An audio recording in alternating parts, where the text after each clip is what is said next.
Bonjour à tous. Dans les titres de l'actualité régionale, David Lapartien, le maire de Sarzeau, est aujourd'hui le président de l'UCI, l'Union cycliste internationale.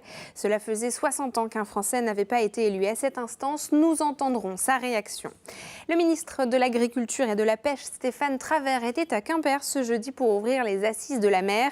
Un grand rendez-vous pour parler des orientations du secteur de la pêche. Et puis c'est la saison des journées d'intégration. Alors loin du bizutage interdit par la loi, les établissements organisent de plus en plus ces journées pour que les élèves se rencontrent. Et nous sommes rendus à Inzanzac-le-Christ pour voir comment cela se passe. Une rencontre aussi dans ce journal entre Josh Turner et Perrine Blunven. Le premier est un youtubeur reconnu, la seconde est fan et elle a décidé de l'inviter à jouer en Bretagne. Il a dit oui. Voilà pour les titres de votre édition régionale. Bienvenue dans ce JT Breton du jeudi 21 septembre 2017. 8000 personnes dans les rues ce jeudi en Bretagne pour protester contre le projet de réforme de Code du travail. Les manifestants étaient 1500 à Brest, 1000 à Lorient ou encore 700 à Saint-Brieuc. Des chiffres bien inférieurs à ceux du 12 septembre, première mobilisation contre cette réforme. En Bretagne, on avait dénombré ce jour-là près de 22 000 manifestants. Les syndicats annoncent pourtant d'autres mouvements. Le lundi 25, ce sont les routiers qui doivent manifester. Et jeudi 28, les retraités sont également appelés à se mobiliser. Dans l'actualité régionale, il y a aussi l'élection ce jeudi en Norvège du Breton David Lapartien à la tête de l'UCI, l'Union cycliste internationale. L'UCI, c'est la plus haute instance internationale en matière de cyclisme. David Lapartien avait auparavant dirigé la Fédération française de cyclisme. Alors quid de ses autres mandats? Ils sont politiques, ceux-là. Il est également maire de Sarzeau, vice-président du conseil départemental du Morbihan et président du parc naturel régional d'Armorique. Il a répondu par téléphone à Fanny Cocconnier. Je suis très heureux parce que le score est très important. Il y a une majorité, on va dire, très nette. Ça veut dire que les valeurs que je portais, le programme que je portais a été très largement soutenu par les fédérations nationales et bien au-delà de l'Europe, dans tous les continents. Et donc, quand on s'engage dans une élection comme ça, on est heureux du résultat, surtout quand il est à cette hauteur. J'ai pas l'intention de renoncer à mon mandat de maire. Je tiendrai lundi un conseil municipal à Sarzeau. J'ai l'intention de terminer le mandat de maire que les électeurs m'ont confié. Si vraiment je voyais que j'étais dans la capacité de le faire, je regarderai peut-être plus activement la situation. Et David Lapartien ajoute ne pas avoir pris de décision quant à son avenir au conseil départemental du Morbihan et au parc naturel régional. Le ministre de l'Agriculture et de la Pêche, Stéphane Travert, était dans le Finistère ce jeudi. Il est venu participer aux assises de la pêche et des produits de la mer qui se déroulent en ce moment à Quimper. Sans réelle annonce, il a tenu à rassurer sur le Brexit. Selon lui, l'Europe fait bloc face à la sortie de la Grande-Bretagne de l'Union européenne. Il a également encouragé les professionnels à rendre leur filière plus attractive. L'objectif est aujourd'hui de renouveler une flottille vieillissante. Christophe Boucher l'a interrogé à ce propos.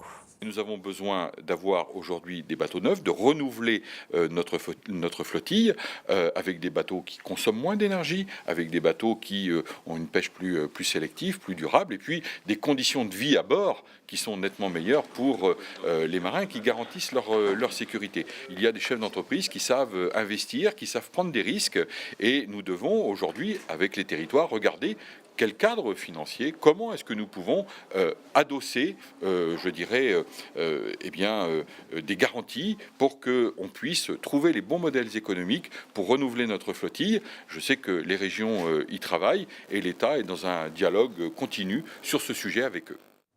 Pour le reste de l'actualité, on la retrouve tout de suite dans le 5 Info préparé aujourd'hui par Benjamin Bréon. Assemblée générale sous tension ce vendredi pour la société Ubisoft de Carentoire dans le Morbihan. Ses créateurs, les frères Guillemot, doivent faire face à l'appétit d'un autre breton, Vincent Bolloré. Le président de Vivendi a déjà fait main basse sur Gameloft, une autre de leurs sociétés. Et déjà actionnaire d'Ubisoft, il pourrait annoncer des ralliements susceptibles de faire basculer le capital. Les frères Guillemot, eux, cherchent un chevalier blanc pouvant faire barrage. Ubisoft devrait annoncer en 2017 un chiffre d'affaires d'1,7 milliard d'euros en hausse continue. Après le départ de Florian Philippot du Front National, qu'en est-il en Bretagne? Gilles Pénel, chef de file du parti pour la région, reste derrière Marine Le Pen. Même chose pour le conseiller régional Aymeric Salmon ou le numéro 1 finistérien Patrick Le Fur. Pour l'instant, seul le numéro 2 du Morbihan, Éric Fordos, s'en va derrière Florian Philippot. La mobilisation des parents du cloître Saint-Égonnec dans le Finistère ne faiblit pas.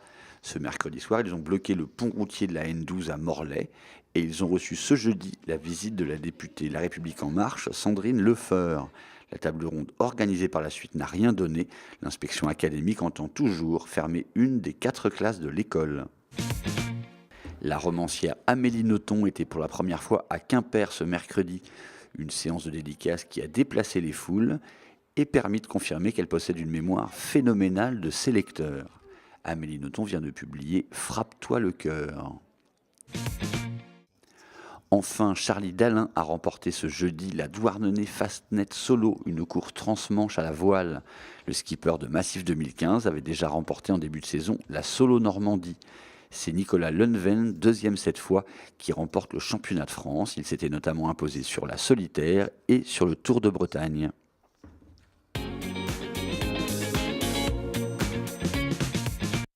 Parlons à présent d'une tradition de rentrée, les journées d'intégration. L'une d'elles s'est déroulée ce jeudi pour les étudiants des EUT de Lorient et Pontivy.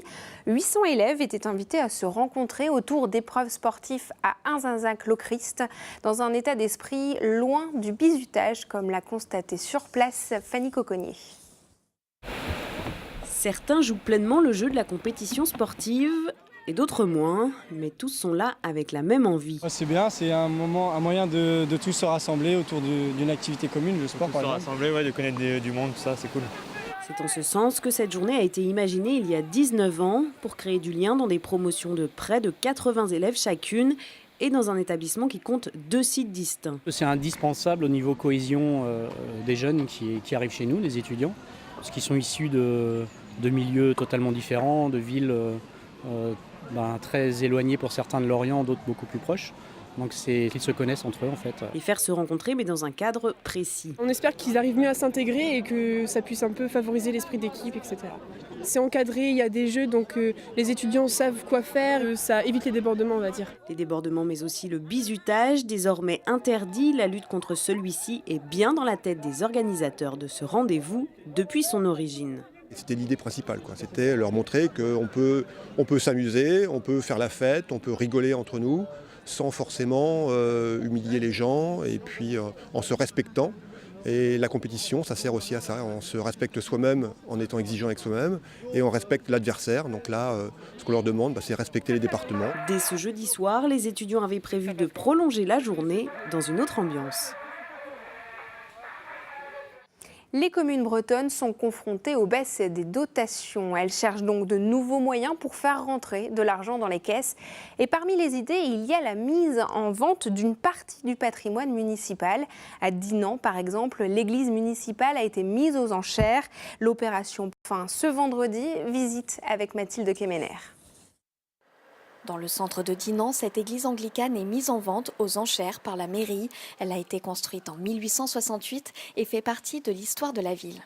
C'est un lieu très intéressant pour l'histoire dinanaise puisqu'il témoigne de la présence d'une communauté britannique qui a compté jusqu'à plusieurs centaines d'habitants et qui a disparu au lendemain de la Première Guerre mondiale. La ville a donc racheté l'édifice en 1973 et aujourd'hui sa remise aux normes coûte trop cher. Pour cette nouvelle mise aux enchères, la 3e, un particulier a fait une offre directement à la mairie, mais les visites continuent. Depuis que cette vente aux enchères est en cours, on multiplie les visites, donc on a approximativement entre 2 et 3 visites par semaine. Ça encourage, on espère que la ville récupère quelques offres pour qu'on ait le choix de la vente. Les offres seront ensuite présentées en conseil municipal. En 2 ans, la ville a vendu une dizaine de biens pour un bénéfice d'environ 1 million d'euros. Ce sont des bâtiments qu'il faut entretenir, qu'il faut maintenir hors d'eau, qu'il faut chauffer. Donc ce sont des charges de fonctionnement en moins. Et puis ça nous permet de dégager des capacités d'autofinancement qui permettront à la ville demain d'investir. Et puis si ces bâtiments accueillent des habitations, eh bien ce seront des habitants nouveaux pour Dinan. Donc je dirais que c'est un bénéfice évident pour la ville de Dinan.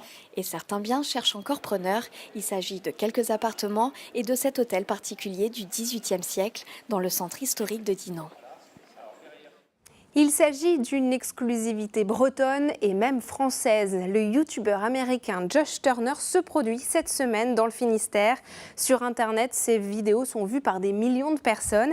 Et c'est Perrine Blunven, une jeune finistérienne, qui l'a persuadé de venir chanter dans le Finistère. Il sera ce jeudi soir sur la scène du Cabaret Vauban à Brest. Regardez notre reportage. Visite touristique à la Pointe Saint-Mathieu pour Josh Turner et Carson McKee. Depuis lundi, ces deux musiciens youtubeurs sont dans le Finistère pour une série de concerts à l'invitation de Perrine Blunven, une jeune musicienne bretonne. Nous avons été surpris quand nous avons reçu cette invitation. On ne savait pas si ce séjour allait réellement se faire, mais au final, après plusieurs mois de réflexion et la persuasion de Perrine, tout cela est devenu très réel. J'ai envoyé un email d'invitation à leur dire que je pourrais peut-être pas les payer à la juste valeur de ce qu'ils valent, mais on peut leur payer l'avion, on peut les loger gratuitement et puis ils peuvent faire des concerts ici. Et puis on a Skypé, ils ont vu que c'était sérieux. Ça fait 6 mois un peu que je prépare ça en fait. Sur Internet, Josh et Carson cumulent des millions de vues pour leurs interprétations folk. Ils ont profité de ce premier passage en Bretagne pour découvrir la musique d'ici. J'aime bien étudier les différents styles de musique folk qui existent à travers le monde. J'avais déjà un peu entendu parler de la musique bretonne avant de venir. On a pu entendre quelques notes dans un pub quand nous sommes arrivés et c'était vraiment sympa. Cela me fait penser au bluegrass dans le sud des États-Unis. Ceux qui jouent cette musique sont très fiers de leur culture. Je retrouve ici cette authenticité, un endroit avec une culture musicale unique. Les deux musiciens vont aussi se produire à Plouguerneau vendredi et à Plabennec ce samedi. Ils nous ont également confié avoir travaillé sur quelques chansons lors de ce séjour, affaire à suivre sur YouTube. Et c'est la fin de cette édition. Vous nous retrouvez évidemment sur les réseaux sociaux Facebook et Twitter de TBO et TB Sud. Il y a bien sûr nos sites internet pour les replays. On se retrouve demain à 19h pour un nouveau point sur l'actualité régionale. Très bonne soirée.